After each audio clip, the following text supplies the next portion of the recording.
Yes, 12th class. So, this is your second chapter of the book Flamingo, A Lost Spring Stories of Stolen Childhood. This Lost Spring chapter is all about two stories of children जहाँ पे उन्होंने अपना बचपना खो दिया है. तो इसके जो ऑथर हैं पहले उनके बारे में पढ़ेंगे. About the author as you can see in the picture, this is Anees Jung. ठीक है, जिनका बॉर्न हुआ था Rourkela, India in 1964. She is an Indian women author, journalist and columnist.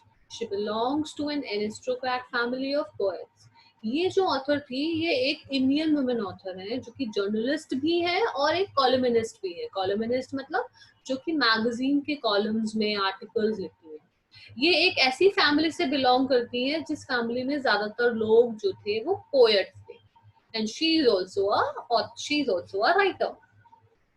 Her most noted work, Unveiling India, was a detailed chronicle of the lives of women in India.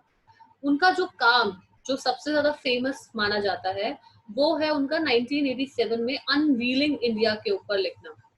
इस इस topic पर उन्होंने India में जो औरतें हैं उनकी जो लाइफ चल रही है, जिस तरीके से वो रहते हैं, उसके ऊपर बहुत कुछ चीजें उन्होंने लिखी थी.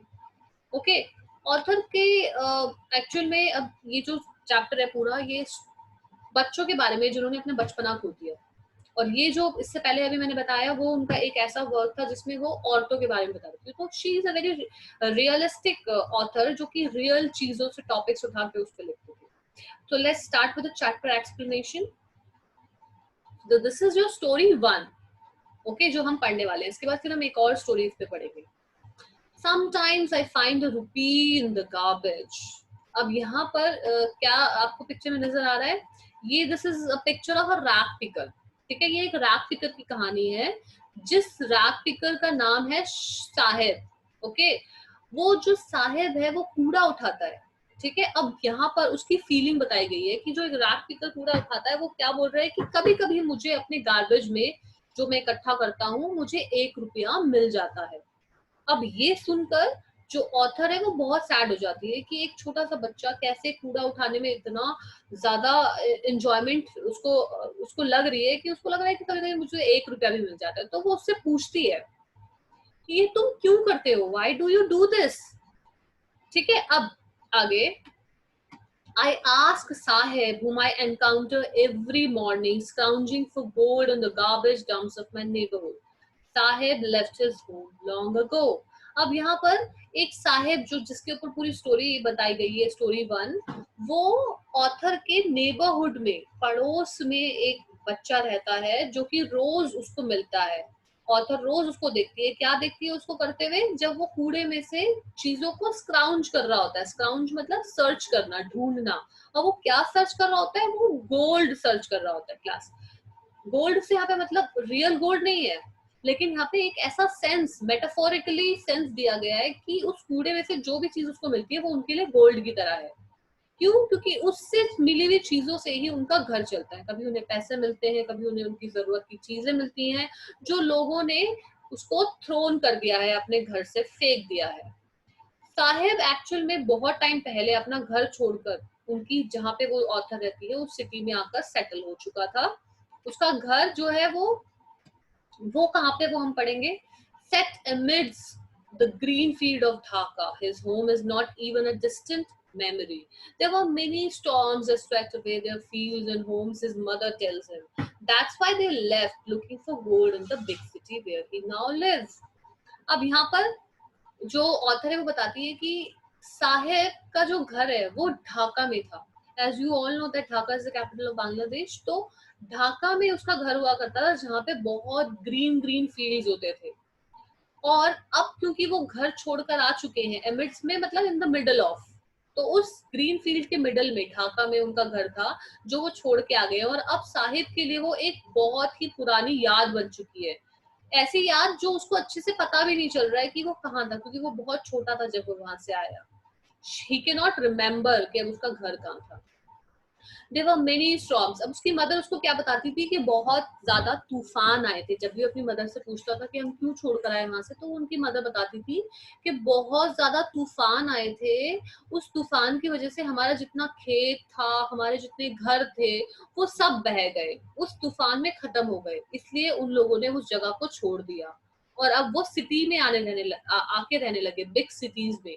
और बिग सिटीज में आके अब वो क्या करते हैं, वो गोल्ड को ढूंढते हैं। गोल्ड से मतलब गार्बेज में से कुछ सामान ढूंढ कर उससे अपना रोजमर्रा की जरूरतों को पूरा करना।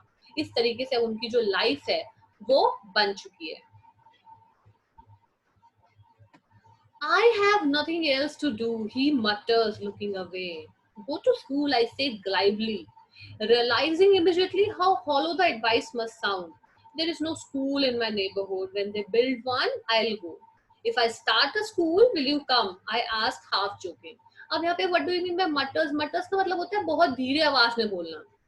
ठीक है, तो जैसे ऑथर उससे पूछती है ना, स्टार्टिंग में लिखा था कि वो ऑथर पूछ रही थी कि तुम ये क्यों करते हो, तो वो उसको क्या रिप्लाई कर रहा है, उसको बहुत ही धीरे आवाज में मटर करके बोल रहा है कि मेरे पास और कुछ नहीं है करने के लिए। और ये बोलने के बाद फिर वो इधर उधर देखने लग जाता है। फिर ऑथर उसको क्या रिप्लाई करती है, बोलती है आई से ग्लाइबली। ग्लाइबली का मतलब होता है एक ऐसी आवाज में बहुत ही कॉन्फिडेंट होकर बोलना जहां पर आपने सोचा ही नहीं आपने क्या बात कर दी, जिसमें कोई ऑनेस्टी ही नहीं है। तो वो बहुत ग्लाइबली उसको बोलती है कि तुम्हें स्कूल जाना चाहिए। और जैसे ही उसको बोलती है, इमीडिएटली उसको रियलाइज होता है कि ये एडवाइस तो बिल्कुल ही मीनिंगलेस है, क्योंकि ऐसा बच्चा जिसके पास कुछ चीजें ही नहीं है, पैसा ही नहीं है, तो वो स्कूल कैसे जाएगा। There is no school. वो बोलता है कि मेरे नेबरहुड में कोई भी स्कूल नहीं है, जब वहां पे कोई स्कूल बनेगा तो मैं जरूर वहां जाऊंगा। इतने में ऑथर उसको ना मजाक उड़ाते हुए, मजाक करते हुए बोलती है कि अच्छा अच्छा, अगर मैं एक स्कूल ओपन करूं तो क्या तुम वहां आओगे।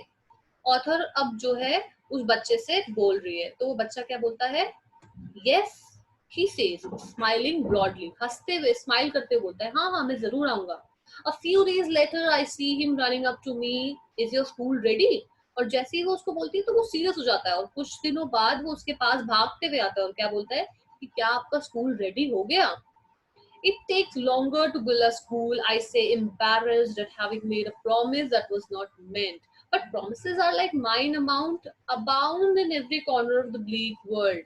अब जैसे ही वो उससे पूछता है कि तुम्हारा स्कूल रेडी हो गया है, तो ऑथर बहुत एम्बेरस हो जाती है, बहुत अशीम्ड फील करती है। और वो क्या बोलती है, उसको वो समझ नहीं आता क्या रिप्लाई करे, तो वो उसको बोलती है कि स्कूल बनने में तो बहुत टाइम लगता है। और फिर उसको रियलाइज होता है कि जो प्रोमिसेस हैं, हैविंग मेड अ प्रॉमिस, जो उसने प्रॉमिस कर दिया था उसको, शायद उसी का नतीजा है कि वो आज आकर उससे ये सारी चीजें पूछ रहा है, क्योंकि he is innocent. Okay.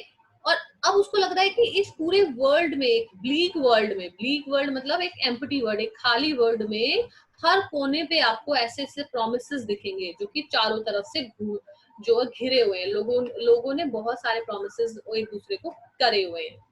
After months of knowing him, I asked him his name. Sahib Alam, he announces. काफी महीनों से जानने के बाद ऑथर उससे उसका नाम पूछती है, तो वो अपना नाम क्या बताता है, साहिब आलम। He does not know what it means. If he knew it means Lord of the Universe, he would have a hard time believing it. अब यहाँ पे hard time believing it का मतलब होता है ऐसी चीज जिस पर आप विश्वास करना बहुत डिफिकल्ट हो। ठीक है।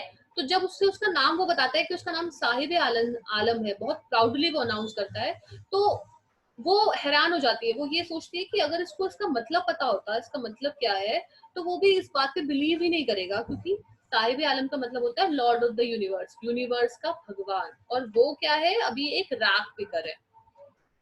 Unaware of what his name represents, he roams the streets with his friends, an army of barefoot boys who appear like the morning birds and disappear at noon.